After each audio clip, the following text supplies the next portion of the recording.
कुरान से आगे, हमारे नबी सल्लल्लाहु अलैहि वसल्लम की जात से आगे कोई भी चीज नहीं है। खादिम हुसैन रिजवी साहब के जो बेटे साहबजादे हैं साद रिजवी, ये सारे के सारे एक छोटे से पपेट हैं। ये लोग बेसिकली खान साहब से पॉलिटिक्स सीख रहे हैं। दिल में उनके खान साहब ही लीडर हैं। नहीं तो क्या करेंगे? खान साहब के वोटर्स हैं, खान साहब के फॉलोअर्स हैं। आपको क्या लगता है कि अगर खान साहब को नाइल करते, वो कभी भी किसी भी जमात को वोट नहीं देंगे?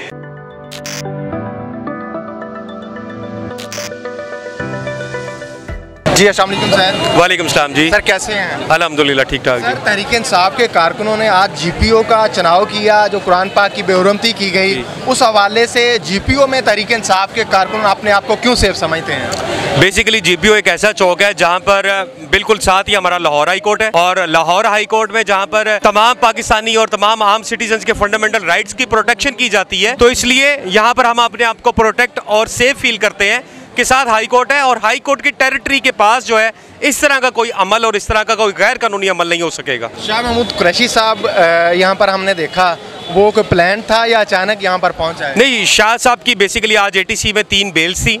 वो वहाँ पर बेल्स में अपनी हाजिरी लगवा के वहाँ पे पेश होके जब वो निकले हैं तो उनको इतला थी कि आज जीपीओ चौक में वकला और वकला के साथ जो सिविल लोग हैं वो सारे इकट्ठे होकर प्रोटेस्ट करेंगे जो कुरान की बेहरमती हुई है उसके अगेंस्ट। तो इसलिए शाह साहब वहाँ से निकले हैं। तो निकलने के बाद वो अचानक यहाँ पर आके उन्होंने फिर अपनी स्पीच दी है।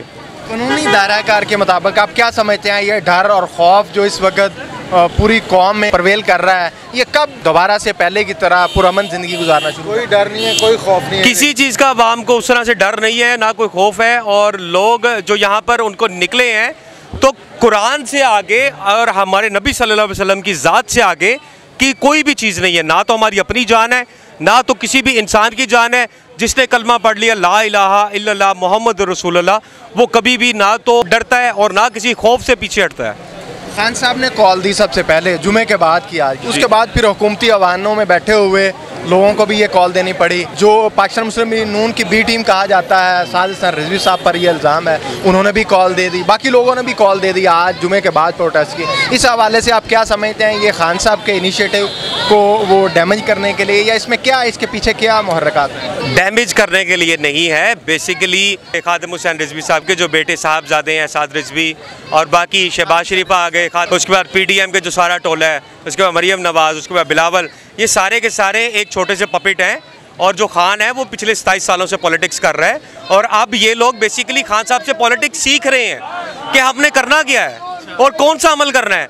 और जो कॉल खान साहब देते हैं, क्योंकि ये पता है हम पाकिस्तान तो उनको मुर्शद मान रहे हैं, लेकिन टीवी पे कानूनी मैदान में उन्हें मुर्शद, हर जगह पे वो मुर्शद मान रहे हैं और हर जगह पे मानेंगे।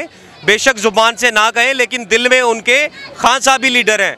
ना तो इस टाइम पे नवाज शरीफ पाकिस्तान में है, ना तो जरदारी पाकिस्तान में पॉलिटिक्स कर रहा है, और जो सबसे सीनियर लीडर जो है इस टाइम पे सिर्फ और सिर्फ इमरान खान है, जो कि पाकिस्तान में अभी इस टाइम लीड कर रहे हैं और लीडरशिप कर रहे हैं। और पूरे पाकिस्तान में खान साहब का जो है ना वोट की मकबूलियत दिन ब दिन बढ़ती जा रही है। और यही वजह है कि सारे लोग खान साहब के हर वो अमल को, हर वो सियासी एक्टिविटी को, हर वो सियासी हरबे को फॉलो करके वो अपना हरबा बनाने की कोशिश करते हैं। समझते हैं आने वाले इलेक्शन में खान साहब को आज़ाद इलेक्शन लड़ने देंगे, या कि इसी तरह से पकड़ दकड़ में खान साहब इस इलेक्शन में हिस्सा? नहीं तो क्या करेंगे? अब अगर 22 करोड़ आवाम है और 22 करोड़ आवाम में अगर कोई 20 करोड़, कोई 18 करोड़, कोई 15 करोड़ जितनी आवाम खान साहब के साथ है, खान साहब के वोटर्स हैं, खान साहब के फॉलोअर्स हैं, आपको क्या लगता है कि अगर खान साहब को नाइल करते हैं या खान साहब को मैच में से बाहर निकालते हैं, तो क्या ये लोग, क्या हम लोग, क्या आप लोग, क्या सारे लोग जो खान साहब के सपोर्टर्स हैं वो क्या वोट देंगे? वो कभी भी किसी भी जमात को वोट नहीं देंगे।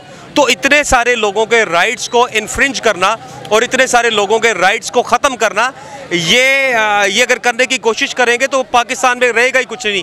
बांग्लादेश वाला हिसाब हो जाएगा, जो लोग वोट नहीं देंगे वो जाके अपनी हुकूमत बना लेंगे। फिर पाकिस्तान में कुछ भी नहीं रहेगा। नाजरीन, जिनके पास इक़्तिदार है, जिनके पास ताकत है, उन्हें होश के नाखन लेने चाहिए। इस सबज़ हिलाली परचम की नमूज़ को हरगज़ पामाल नहीं करना चाहिए। ये धरती है तो हम हैं, अगर ये धरती ना हुई तो हमारी अकड़ किस काम की। इसी के साथ मुझे अपने मेज़बान AK आज़ाद को इजाज़त दीजिए। देखते रहिए नवाइंसाद। अल्लाह निगहबान।